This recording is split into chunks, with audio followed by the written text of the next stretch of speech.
Hi, I'm Ian from Ian Taylor Trekking. And I'm Laura from Ian Taylor Trekking, and today we are going to talk to you about our 7 frequently asked questions on Kilimanjaro. A lot of what we're going to talk about is either in the dossier or on the website, and we're going to reference that here as well. But one really good piece of information to know is we do have a search box on our website. So any of these questions that you have, you can always type it in there, like food on Kilimanjaro. Just type it into the search box and that should bring you to the blog that best explains it. So number 1, how do I get my visa for Tanzania? So it's actually quite easy now to get your visa for Tanzania online, and it can be done in advance of the trip.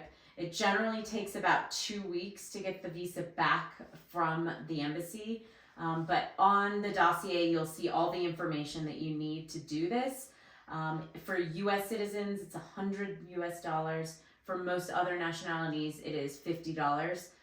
But we definitely recommend you doing it in advance. After a long flight getting into Tanzania, you just don't want to have to stand in line and go through the process of applying for the visa. So it's best to do it in advance. And like I said, it usually just takes about 2 weeks. So make sure you get it done early enough. All right, Okay. number 2. What type of additional expenses am I going to incur once I reach Tanzania? So we have also written a blog on this, additional expenses that you're going to have on Kilimanjaro, and you can scroll down past the video and you can look at some of the information we have about the entry visa fees that Laura just talked about, and then meals in Arusha and tips for the guides. And normally it's going to be, if you have $200 to spend on food and snacks and souvenirs and stuff like that, on top of the tips for the guides, which we go through in the dossier. $200 should be enough. If you're going on safari and you're tipping safari guides and you're buying stuff on safari, then you're going to need more than that. The hotel that we use, the 4 Points by Sheraton, they will take credit card, and a lot of the stores in and around Arusha, the good ones, will take credit card. But it's always better to have, $200 with you. You can change that into local currency very close to the hotel. And there's a whole blog on it here, so you can look at the additional expenses and some other information about what we've written about it. Cool. All right. And number 3 is luggage. What am I going to do with my spare luggage, and how is my gear going to be carried on the mountain, and what have I got to carry? So when you go onto the mountain, the hotel, the 4 Points, it actually will hold your luggage for you. So if you want clean clothes to wear while you're in Arusha, or you're going on safari, you're going elsewhere after the trip, you can have a whole separate bag that actually stays in the hotel, and you don't use that on the mountain. So you can store your luggage there. Once you go onto the mountain, you sort of have 2 separate bags. You'll have your day pack, and that's going to have your water, your rain gear, your spare layer, sunscreen, your wallet, things like that in it. Most people, that's about 10 to 12 pounds with water in it, or 5 to 6 kilos. That's about how much you should have to carry while you're on the mountain. The rest of your items will be in a duffel bag. Usually that's about a 100-liter duffel bag, and that's carried by porters. So the weight of that can be 33 pounds or 15 kilos, and that's going to have your sleeping bag, your thermarest, your spare clothes, toiletries, basically everything that you don't need on a daily basis on the mountain, and it will be carried for you. But all that gear, where am I going to know what gear to bring? So we have a really great blog that says Packing for Kilimanjaro. It gives you videos of what myself and Ian both actually pack when we go onto the mountain, and it gives you a list of that information as well. But the best place to check is actually in the dossier. And in the dossier, it gives you an itemized kit list of exact items, and we also give recommendations on which type of gear you're looking for. So number 4 is about service on the mountain.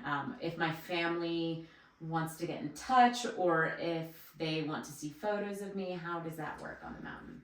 Well, the coverage on the mountain has improved, so there's better cellular service. There's 3G and sometimes 4G, depending on where you are in the mountain. Obviously, most of the time we're doing the 8-day Lamosho route using Kosovo as the high camp. and I can be in Kosovo receiving pictures from home. But that's not always available on the front end of the trip. Our staff are constantly sending us pictures and in constant contact with us every day on the trip. So if we get pictures, we'll post them to our Facebook page or Instagram feed. And you can always email the office. So you can email info@iantaylortrekking.com, and we will let you know how the team are doing and happy to communicate with you. Great. That was number 4. Number 5, how do I go to the bathroom on the mountain? It's a great question. We get this a lot. So on all of our trips, we actually carry our own toilets. We have toilet tents for all of our groups. So every morning, every evening, and at lunchtime, we still set up our toilet tents as well. So you will have access to an actual toilet 3 times a day, obviously all morning and all evening. But you will, of course, have to go while you're on the trail in Mother Nature. There is, you might have to pull off of off the trail. Just let one of our staff know, and they'll give you your space, let you use the bathroom behind a tree or a rock. We just ask that you leave no unnatural waste behind. So a great way to do this is just carrying like doggy bags that you can put any toilet paper or products in, and then tie it up, throw it in your backpack. Do I need a glove for that? You can wear a glove for that as well. And then when you get back to camp each day, you will have access to a trash bin each day in the camp. And all of the trash from our camp is actually collected and taken off the mountains by our porters daily. So it is never left behind on the mountain. Another question that we really get related to this is about feminine products and women, on the mountain. And of course, it's never fun, but it's something that everyone has to deal with at some stage. Every female has to deal with at some stage. So, one thing I will say is that altitude can really, change your system a little bit. And so you should always be prepared, even if it's not necessarily your time of the month to have to deal with that. Unfortunately, it can happen. So we just, make sure you always have extra products with you. And again, doggy bags, it's the best way to just be able to make sure you're not leaving behind any waste products. And then the final thing is hand sanitizer is just key. Have it on your backpack at all times so that after you use the bathroom, you can make sure that you're getting your hands cleaned. So good to know. Good to know. What about number 6? What about food? What is the food going to be like? So the food on the mountain is pretty incredible. What our chefs can produce in a tent at those heights. So there's a really great blog on the website, Food on Kilimanjaro, so definitely check that out. But there's 3 meals a day. The food really is quite impressive what they can make. Every meal has a, lunch and dinner. You'll have soup, you'll have a main course, you'll have some dessert. We have runners that come up the mountain, so fresh food is always available for our teams. Meats, vegetables, fruits is always available. If you have any specific dietary needs, hopefully you've let us know beforehand on your booking form. But if not, please make sure the office is aware, and we can make sure to cater to any of your needs. Am I going to get avocado salad? Ian's favorite meal on the mountain is the avocado salad, so that will so definitely be on the menu. Awesome. And finally, last question we have for you is about training. Can you just go over quickly about where I should be in my training and what I should be doing? Yeah, it's definitely a big question I get asked, and I think before we even talk about training, I point out that we have the number 1 guide on the mountain. So Athmani here was voted Kilimanjaro's number 1 guide in 2019.